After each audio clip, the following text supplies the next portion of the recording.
joining us on the line right now. Our next guest, he is the sports director at WROC-TV in Rochester. You see him on Bill's preseason games. Thad Brown joins us. Hello, Thad. How are you today?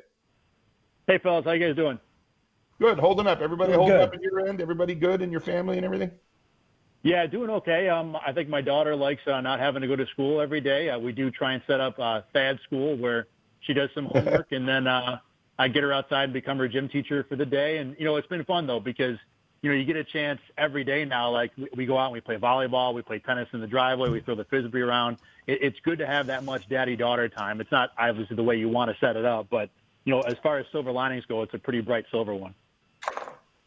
Thad, I've heard people say that when this is over, whenever it is, like what you just said, hanging out with how old is your daughter? It's a grade school age, I would imagine, right? She's 12. She's in 7th grade. I've heard people say that things will change as far as relationship between parents and children when this is over. Do you think that'll be the case? Yeah, I think so. I think, there's an opportunity here for, people to reconnect potentially, but, just for us here, it's just nice to be able to take an era of life, especially my daughter. She's getting to the age now where she's quickly transitioning from I want to hang out with dad to I want to hang out with anybody but dad. And to have a chance to, spend this much time and connect on different things. And I've introduced her to shows that I used to watch growing up that we can find on YouTube now. We're inventing, all the things that you want to say you have time for, now you do have time for it. And, being able to take advantage of that has been, again, one of the silver linings of this. Yeah, one of the things that's happening as well, people are, people around the league are starting to get on board with kind of giving back and helping out the greater cause. Brandon Beane did that, and he's got this contest going where there's a bunch of stuff that he's giving away. Now that you're sequestered with your family, which one of these prizes that Brandon Beane is giving away would you, and maybe give us an insight, which one would your daughter want to do? Does she have any interest in some of the prizes that Brandon Beane's giving away for his relief of the COVID-19 efforts? If it was me, give me Brandon Beane at lunch for a while. Or actually, give me Brandon Beane at practice. I'd love to just stand next to him and, pick the brain and listen to how a true professional NFL personnel guy, looks at a practice, what he's looking at, what he's watching. I think my daughter would probably prefer the tickets to the game, though. I think she likes the big game experience. She's not as much into football, so the idea of calling in a draft pick or going out to lunch with Brandon Beane wouldn't be as exciting. But I'll tell you what, for the fans, I love this contest because Brandon Beane is such the perfect guy for this. He's going to be fantastic, personable, give everybody a laugh, be able to connect with everybody. He's so good at that. He's such a great, people person. And I think it makes, it's part of why he's successful as a GM. And I guarantee the Bills fans that win, the opportunity to go to lunch, to share a practice, to hang out with them. I don't know why they didn't put a round of golf with Brandon Beane in the prizes. Maybe next time around they could try that because that'd be awesome too. But everybody who wins those prizes is going to be, very, very happy with having the chance to hang out with him. That's the one I picked too, to stand next to Brandon in practice. Steve and I watch a little practice, watch bits of it, but to spend an entire practice with him and get hopefully unvarnished realism about what he thinks about this player, this play, that play. I think that'd be worth its weight in gold. That's the one I would pick as well, Thad. I don't think you'll get unvarnished, but I will take partially varnished and be very happy with that. I think it'd be a great time. And you're right. We talk about it, and Steve knows better than you and I do, obviously being in the game. But, as much as you and I have been around football and as much as we've, knowledge as we've gained, it's still just a sliver of what these guys think about and understand and recognize. It's one thing for, me and John to go back and watch film 15 times and like, oh, yeah, that's what they were trying to do there. Whereas a guy like Brandon's probably going to be able to watch it in a practice or just watch it once, say, oh, yeah, they're doing this, this, and this. And that's the part that fascinates me. There's so many layers with this game and so many different ways that things fit together. To see a guy of his knowledge, his ability, and his success already in his job and to see him take it apart, I can't imagine a better way to spend a couple hours. One of the things that happened last week was Brandon Beane came out and kind of made himself available to the media. What was your biggest takeaway from all the information that Brandon Beane divulged last week? He had a lot of time. He gave the media a lot of time last week. And what was your biggest takeaway from everything that he said? Well, the first takeaway was I was just blown away by how much time we got and couldn't have been more appreciative. Over an hour, it was fantastic. But to me, all the football stuff he talked about, the thing I come away with, and I talk to people about this all the time, we see these football players and coaches and GMs as high and mighty and pieces and things that you put on your fantasy team. But, man, way over 90% of them are just regular people like me and you. And to hear Brandon Beane talk about the fact that, he needs to get out. He took a 2-hour walk, about a week before he talked to us and returned phone calls and talked about how much, that kind of relaxed him and refreshed him a little bit. Now he's walking all the time. And the fact that he appreciates spending time with his family. He joked that, his sons are in high school. He's had more dinner time with them in the last week and a half than he's had probably their entire lives. These are just regular people who are trying to get through this the same as you and me. Yeah, they have jobs that are in the public eye and they make a whole lot more money than most of the rest of us. But, they're in the same boat as everybody else when it comes to fighting this virus and dealing with this virus. And, and to hear how, someone like him who's under immense pressure this time of year to be able to, figure out a way to kind of get to a happy place, for lack of a better term, I think was the thing that I will stuck with me the most. We're on the line with Thad Brown, sports director, WROC-TV in Rochester. Thad, talking to Brandon last week, I was fascinated by how much detail he provided about the Stephon Diggs trade and how much consideration went into it in a very short time, maybe just a couple hours, although he did admit they talked to the Vikings about acquiring Diggs even way back to last year, huh? I was interested in how quickly it came together because obviously, he admitted that the Bills had interest in the receiver and kind of checked with the Vikings before the trade deadline last year. And then, basically on the Monday of the first day of free agency, after Diggs puts out that tweet that kind of gave everybody the hint that maybe he wasn't happy there, he puts a call in, they kind of work some things out. They circle back later that night and a half hour later it's done. You sometimes you think that, maybe those kind of trades take days and, weeks of haggling. And obviously it wasn't like Brandon Beane just thought of this, a couple weeks ago. This was something he had been at least putting in the minds of the Vikings for a while. But to have it, basically come together in 6-7 hours, I think, more trades and more of these deals probably happen that way than we would think. And, a great deal for the Bills. It was exactly the guy they needed. And it was fun for Beane certainly to take us behind the curtain a little bit with that. You wrote an article a little while back, Thad, about the compensation picks that Brandon Beane. You talk about, how much time he's gotten, how many things are on his plate. Most people, you get to the compensation picks for when you lose people to the free agent market and how that affects some teams. And some guys, kind of spend their time preoccupied with that. Tell us what you think about Brandon Beane and his philosophy about compensation picks. Well, I think Brandon Beane would love to have, obviously get to his roster to a point where he can, gain compensation picks. But he has enough young talent that he can let free agents walk and not sign others in its place to, end up with compensation picks at the end of the day. But what I noticed with Brandon, this kind of started with almost a joke of a tweet. When he signed Darrell Williams, I tweeted out, sometime in late August, Brandon Beane's going to trade either Darrell Williams or Ty Nsekhe for a draft pick because he had done that the year before with Wyatt Teller and Russell Bodine. Well, I looked into it a little more, and, there is quite a market for draft picks in that preseason, in that August time of year. And every year, there's about 15, 20 trades where a team will essentially sell off a piece for a draft pick. Now, they're not high draft picks. Most of the time, they're 5s, 6s, and 7s, but, they're still picks. And as it turns out, the only GM in the NFL who's been able to do this each of the last 3 years is Brandon Beane. Beane has done it 4 times. Only the Browns have done it more, but Beane's haul from those 4 trades of 4, 2 5s, and 2 6s is much higher than what the Browns have gotten. So essentially, when it comes to the August preseason pick market, Brandon Beane is the best at it. And it's been, incredibly fruitful for the Bills. They've gotten those 5 picks, and those picks have been used, to acquire bigger name players than you think. One of the picks went in the trade up to get Cody Ford. Another of the picks went in the trade up to get Dawson Knox. And at least one of the picks, I haven't seen a 100% concrete assessment of what the Diggs trade was, but I'm pretty sure at least one of those picks was in the Diggs trade too. So, he is not only gaining the Bills picks in a way that most people don't talk about, he's using it to bring in guys who are starters and maybe even potential stars. See if you agree with this, because Steve and I have been talking about how here's another way that Brandon Beane is, I'm not saying he's revolutionizing the GM role in the NFL, but I think Beane and the Bills have done a great job of taking their time in free agency and signing players to short-term contracts, 1, maybe 2 years. I think it's a league-wide trend, but I think the Bills are at the forefront of that trend. There's a lot of reasons for it. Beane talked to us about it last week. It's obviously a player, betting on he'll be able to cash in big the next year and teams not wanting to commit. But they seem to be doing that more than most other teams are doing now, and maybe more than most teams have ever done it in the past, signing free agents to 1- and 2-year contracts. I think you're right. I think it is a league-wide trend, and I think part of that is because I think this year a lot of players and agents are waiting to see what the new TV contract will be like.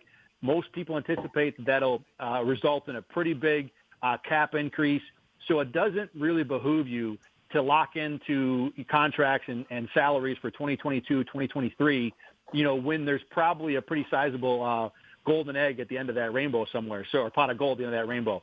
So I think that's why the trend is that way league-wide. But you're right, Brandon Beane does it, I would think more often than most GMs. And I think part of it is, too, when he came to Buffalo, he talked about having to, clean out the cap and fix that and kind of the bullet they had to bite in 2018 with all the dead money. I don't think Brandon Beane ever wants to take this franchise back to that spot. And I think he will do almost whatever it takes to make sure that doesn't happen. And that means, limiting yourself to signing 1- and 2-year deals or 2-year deals that you can get out of after 1 year. I think he feels like in the long-term play, it's worth it because it still gives you cap flexibility. I mean, you think about they signed like 75 or 105 free agents last year, whatever it was. And this year they still came in with the 3rd or 4th most cap room. If you can go into that situation every year, it makes you incredibly it gives you an incredible advantage when it comes to free agency and how you build your roster because you have flexibility in a lot of different ways. So I think, Brandon Beane is going to say, I'm not going to value any one free agent more than I am the flexibility to do whatever the heck I want to every offseason. We've mentioned a couple times in our conversation, I guess let's just ask a direct question about it. What do you think about the Steph Diggs trade? The only pushback we've heard from people around the country is that they think the Bills gave up way too much to get him. I don't think that's true because they've got him to a 4-year contract at $11 million a year, which is not much for a wide receiver who may be in the top 5 in the league. First of all, I thought they did overpay. If you put the two sides of the trade on a table and say Stephon Diggs versus the 4 picks the Bills gave up, I think the 4 picks are worth more. But I think Brandon Beane did a great job getting his team into a position to be able to afford to overpay. And it's not like this hurt the Bills. They still have, basically a full draft minus a first-round pick. And what they gained, even by overpaying in Diggs, was exactly the thing this offense needed, a legit top-flight, number 1 do-it-all receiver. And Diggs is exactly that. So, yeah, did they overpay? Sure, yeah. I will say that I'm a little concerned that Diggs probably is not going to be willing to play out the 4 years of his contract, and, this is just a read from afar. But, again, go back to what I just said about, what the direction of the salary cap is going to be. It's very possible you get to maybe not next offseason, but the offseason after that, Stephon Diggs starts looking around at what the contracts receivers are signing, and they might be $15, $20 million per year in a lot of different places.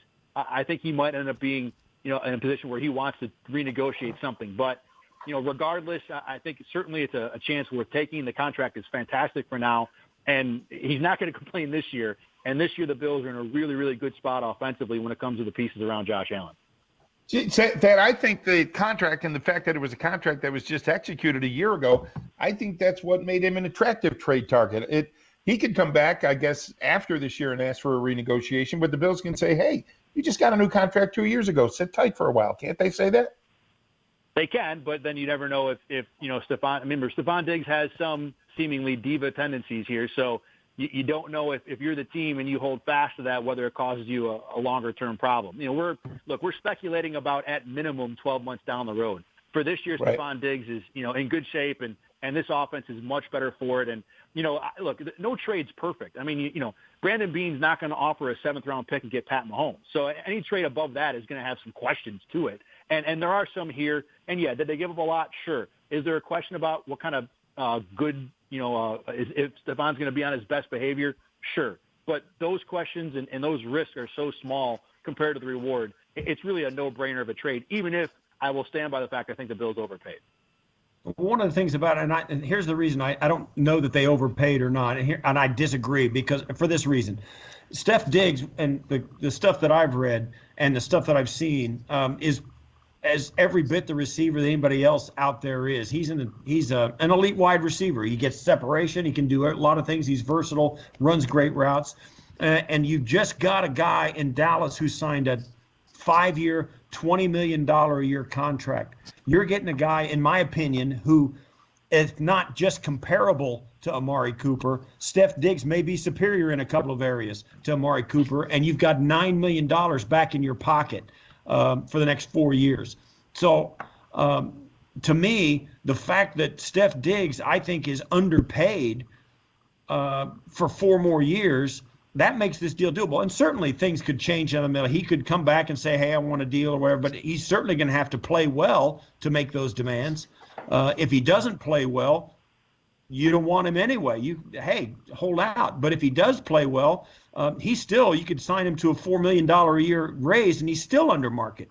I think that, and plus in a year where the Bills are not refurbishing their entire roster like they did a year ago on the offensive side of the ball, this is a year, particularly in the current virtual draft scenario, you don't want to have too many of your future draft picks and maybe future foundational building blocks come up for a draft in a year when you can't even talk to them. So in a year where you want to kind of lay out of the draft, this is the perfect year to trade for a guy like Steph Diggs, who's undervalued on the money side of it, with draft picks who may not be able to make your team even if you pick the best guys available. So for me, that's the reason that the Steph Diggs trade makes a lot of sense for the Buffalo Bills. Oh, I agree. It makes a ton of sense. And I look at it a couple different ways. Number one, when you talk about whether or not the Bills overpaid, Amari Cooper was traded for a first-rounder straight up. Obviously, the Hopkins trade we all think is kind of an outlier, but still, that DeAndre Hopkins was grabbed for a second and a fourth and a bad contract. So for the Bills to lay out a first plus 3 more picks relative to the market, that seems like an overpay. But look, if I have $1 billion and I spend $1 million on a yacht that's only worth $800,000, does anybody care? That's kind of the spot the Bills were in. They had given themselves, they had accumulated enough assets to where it was fine to overpay. And for this guy, it was well worth it for them. I don't want to say to pay any price, but, this was, to me, the linchpin piece for this offense, for the supporting cast around Josh Allen. And if Brandon Beane had to overpay for it, then overpaying is the right move. Just because you overpay doesn't mean it's wrong. I think it makes a lot of sense. But relative to the market, relative to, what other teams are giving up for top-flight receivers, and I think Diggs is, easily in the conversation in the top tier, maybe, just below a Michael Thomas or a guy like that, but certainly close to the top 5, if not higher than that. So it was worth it to me. But I think when again, if you put a Stephon Diggs in your left hand and the 4 picks the Bills traded in the right hand, I think the right hand weighs a little heavier.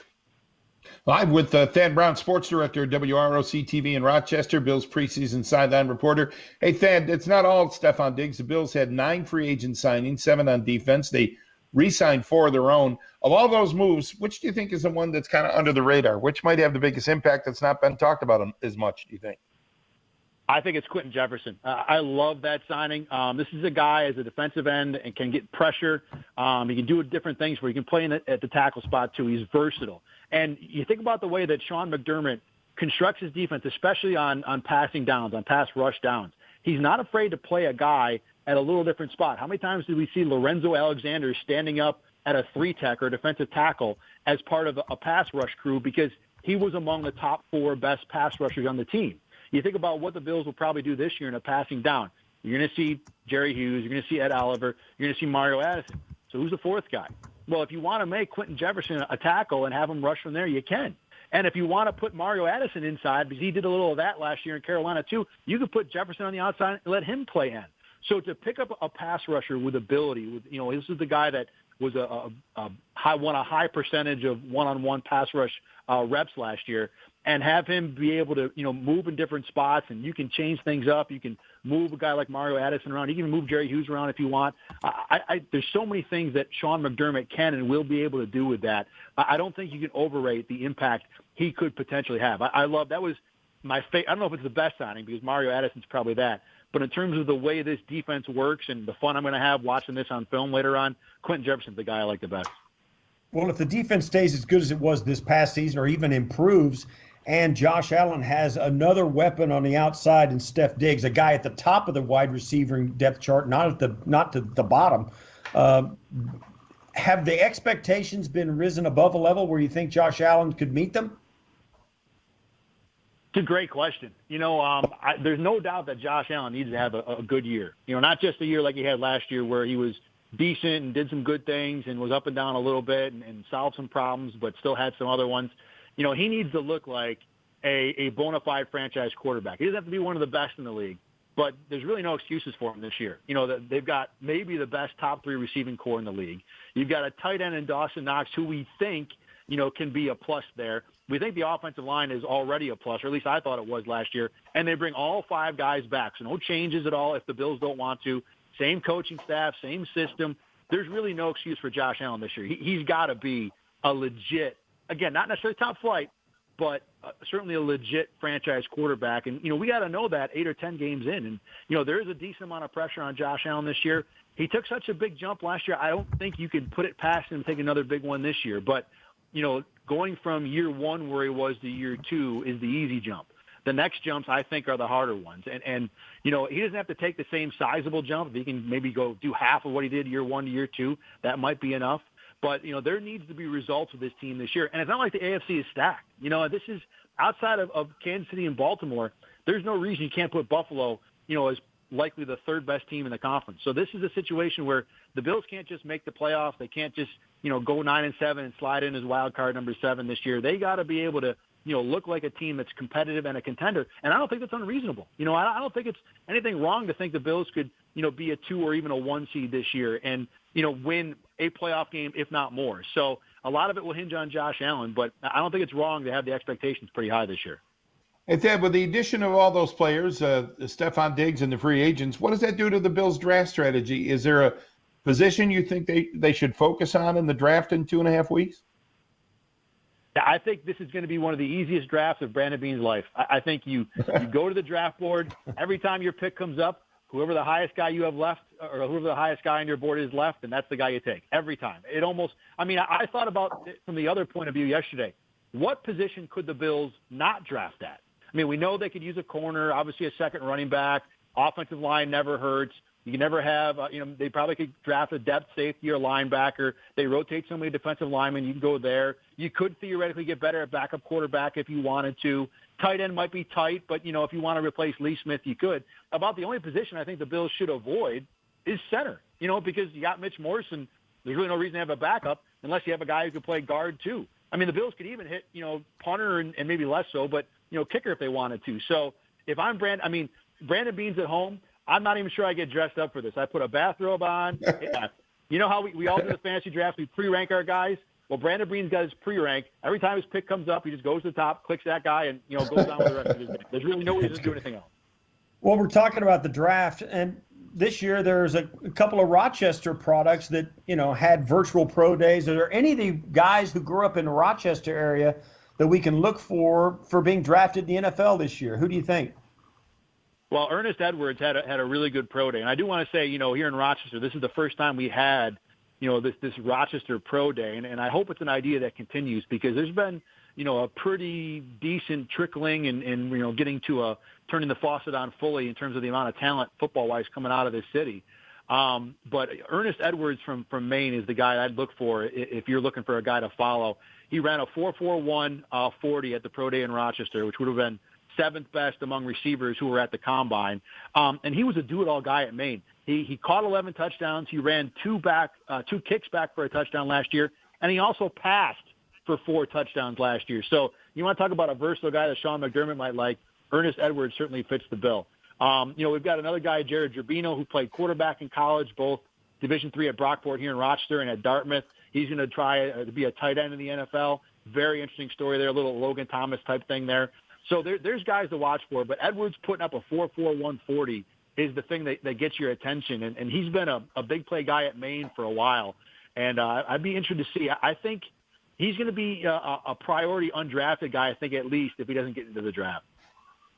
Hey, Ted, let me get you involved in our Twitter poll today. It's a Twitter question, really. It's kind of lighthearted. If you could be quarantined with one current or former Bills player, who would it be? You don't have to say Steve Tasker, although you'll get extra credit if you do. Well, we all know Steve Tasker is among everybody's top 3 in that. But, I would probably go – I'm going to go with just the guys I covered, so going back 20 years. I'd go Marcellus Wiley. And this is a guy that I always loved talking to, always had a smile on his face, great stories, knew the game well. People see him on TV, so he's still involved. I think, picking his brain would be a a fun journey, if not interesting. There's a bunch of different guys you could put on that list. I mean, working that Bills locker room for the last, 18, 20 years or whatever, there's been a whole lot more fun guys to talk to than not. I mean, Fred Jackson and obviously now Micah Hyde would be, guys you put on that list too. But to me, it's a tough call, but Marcellus Wiley would be a whole lot of fun. That's a good one. That's a good answer. A good one, yeah. Hey, Ted, thanks for this. Stay healthy, and we hope to talk again sometime. Hey, you guys too, man. Glad to, think about football hardcore for about 30 minutes there and chat with you guys for a while. All the best to your families. Be safe, and hopefully we're playing football in a few months. Hope so, too.